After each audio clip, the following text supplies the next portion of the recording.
El ministerio Conéctate a Jesús y Seminarios ISU presentan la serie Feliz para Siempre en su segmento número 5. La serie El conflicto de los siglos.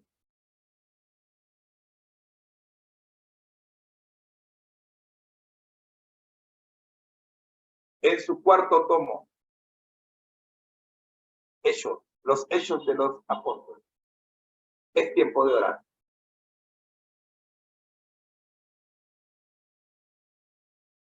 Amado Dios que estás en el cielo, en compañía de tu Hijo amado y vives en la unidad del Espíritu Santo por todos nosotros.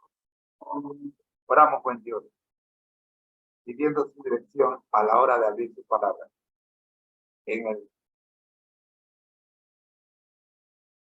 libro Hechos de los Apóstoles, los Hechos de los Apóstoles, escrito por Elena Angélica. Oramos en el nombre de Jesús. Amén. Pero muy buenos días, mis queridos hermanos. Estamos en la serie El conflicto de los siglos, tomo número 4, estudiando el libro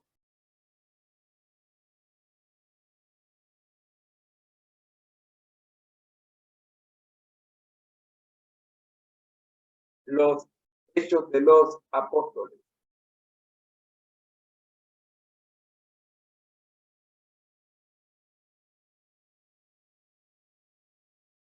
Ahora sí. Ahí.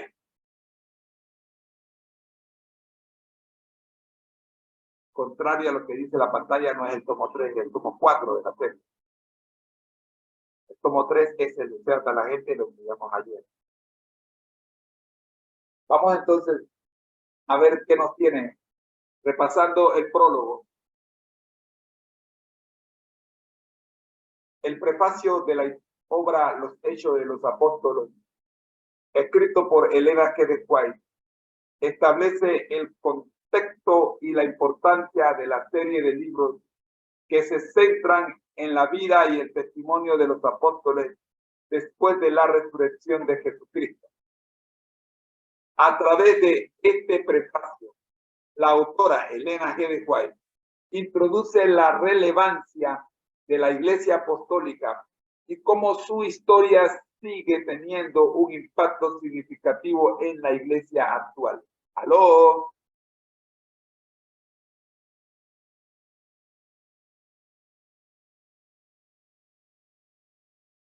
En resumen, el prefacio del libro Los Hechos de los Apóstoles establece la base para el contenido del libro y su relevancia en la comprensión de la historia de la Iglesia Apostólica y su significado para los creyentes modernos. Se enfoca en la obra transformadora de Dios a lo largo de la historia y la relación entre la Iglesia presente y la triunfante que está por venir. ¡Wow! Me quedo con este libro. Analicemos el primer capítulo. Primero vamos a presentar textualmente lo que aparece solo en el primer párrafo.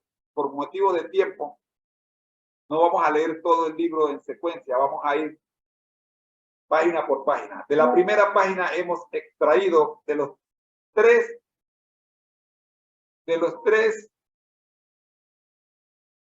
párrafos que contienen el primer capítulo.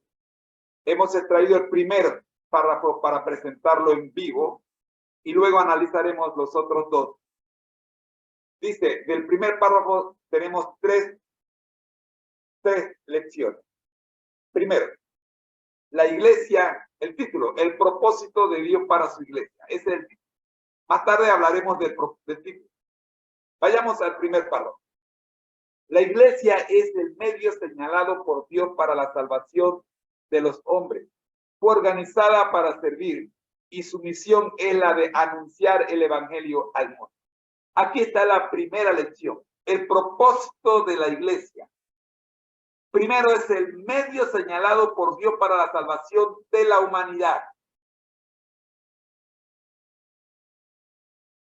Y luego, nos dice que fue organizada. O sea, la iglesia no está en desorden.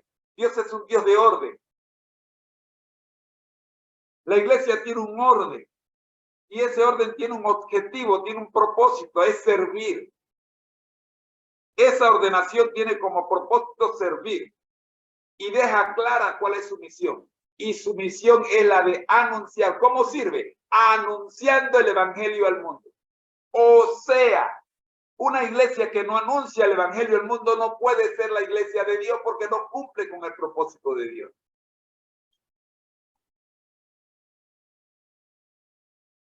La segunda oración de este primer párrafo dice así. Desde el principio fue el plan de Dios que su iglesia reflejase al mundo su plenitud y suficiencia. Los miembros de la iglesia, los que han sido llamados de las tinieblas a su luz admirable, han de revelar su gloria. Desde el principio, dice, fue el plan de Dios que su iglesia reflejase al mundo su plenitud y suficiencia. Es la tarea de la iglesia reflejar el carácter de Dios. Cuando una iglesia no refleja el carácter de Dios, todavía está en tinieblas. Por eso los miembros de la iglesia han sido llamados a salir de las tinieblas. Pero si usted está en el templo, escúcheme bien, si usted está en el templo, registrado en el libro de la iglesia, pero vive en tinieblas, no refleja la plenitud y la suficiencia de Dios, esto quiere decir que aunque su nombre esté escrito en el libro de la iglesia, usted no está en la iglesia. Usted no es parte de la iglesia porque no cumple con las características de la iglesia, que es la de reflejar la plenitud y suficiencia de Dios nuestro. Tercera, estoy en el primer párrafo del libro Los Hechos de los Apóstoles. Tercera oración.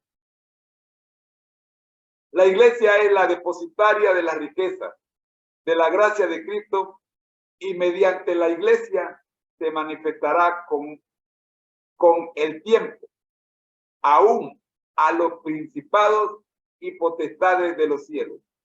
Efesios 3:10. El despliegue final y pleno del amor de Dios. Aquí hay una profecía. La iglesia es la depositaria de la riqueza de la gracia de Cristo. El Señor ha colocado en nosotros, ha vaciado sobre la iglesia las bendiciones del cielo hasta que sobreabunden. Mediante la iglesia se manifestará en el tiempo, aún a los principados y a las potestades en los cielos, el despliegue final y pleno del amor de Dios. Hemos confundido lo que es riqueza y estamos esperando que del cielo nos caiga una casa nueva, un carro nuevo, una cuenta bancaria. Pero la riqueza de la cual Dios derrama sobre nosotros es la plenitud de su propio amor. O sea, Él mismo. Y lo hizo, ¿sabe cuándo? Cuando entregó a su Hijo para que muriera en la cruz por usted. Te espero mañana, cuando seguiremos analizando el primer capítulo de la obra Hechos de los Apóstoles. Ha sido una presentación del Ministerio Conéctate a Jesús y Seminarios y Historias. Somos mucho más que cursos y clases privadas. Oremos. Dios nuestro y Señor Jesucristo, gracias, Señor, por el análisis del libro Hechos de los Apóstoles en su primer párrafo en el capítulo 1. Oramos, buen Dios, pidiendo su dirección para seguir analizando este primer capítulo el próximo miércoles, cuando estaremos una vez más con la serie El conflicto de los siglos y el cuarto tomo, los Hechos de los Apóstoles. Oramos en el nombre de Jesús. Amén. Te esperamos dentro de 8 días para continuar analizando el libro Hechos de los Apóstoles de Elena G. White. Soy tu hermano en Cristo, José Moreno, y te deseo que pases lo mejor del día de hoy. Amigos, en un minuto te llegará la invitación para que nos acompañes en el sexto segmento de nuestra programación, Escuela Sabática para Nuevos Creyentes. lección número 10. Ya regreso.